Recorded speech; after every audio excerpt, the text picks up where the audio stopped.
Hello, I'm Jonathan Beebe, and for this video I'm going to be discussing the LaVigna and Donnellan model of positive behaviour support and making a suggestion for how it could develop.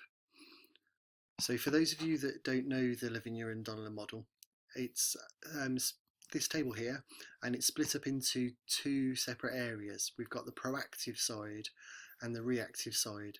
So the reactive side is what you would do when a challenging behaviour occurs, and the proactive side is everything you would do before it.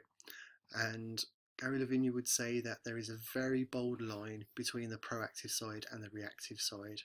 They're two very different elements. In the proactive side, he breaks it down into three areas. So you have your ecological strategies, your positive programming side, and your focus strategies. These titles can seem overwhelming and a bit lengthy in what they mean, but to put it simply, we're talking about antecedents, behaviour, and consequences.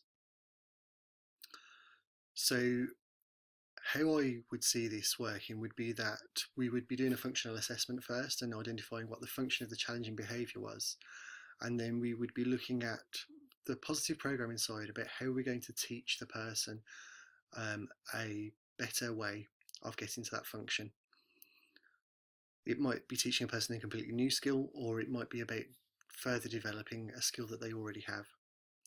For the ecological side, it's about putting the things in place to make these new behaviours more likely.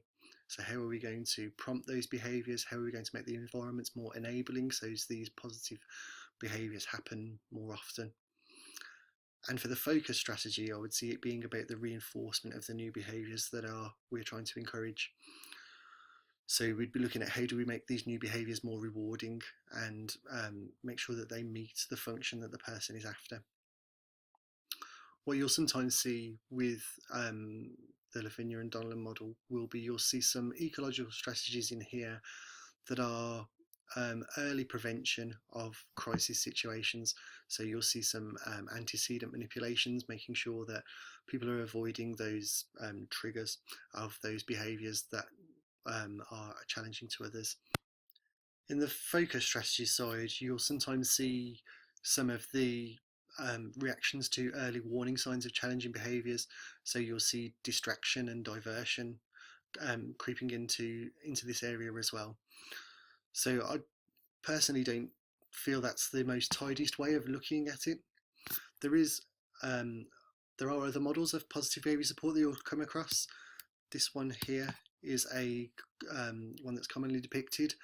This one is commonly seen in approaches like PBM, where you're looking at primary prevention, secondary prevention, and reactive approaches to challenging behaviour.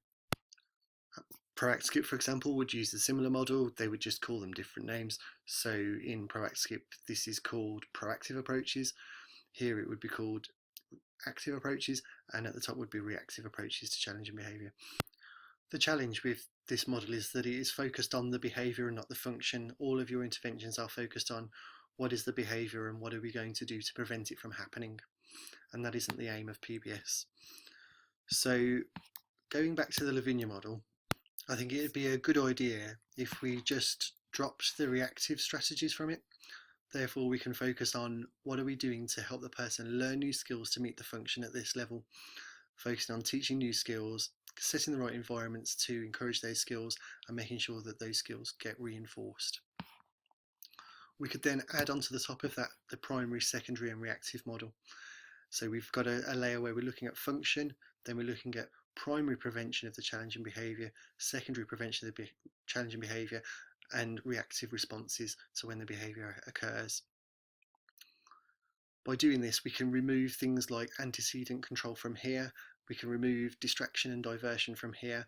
We can keep this purely focused on learning new skills, and then keep the roof of the house on looking at how do we respond to challenging behaviours.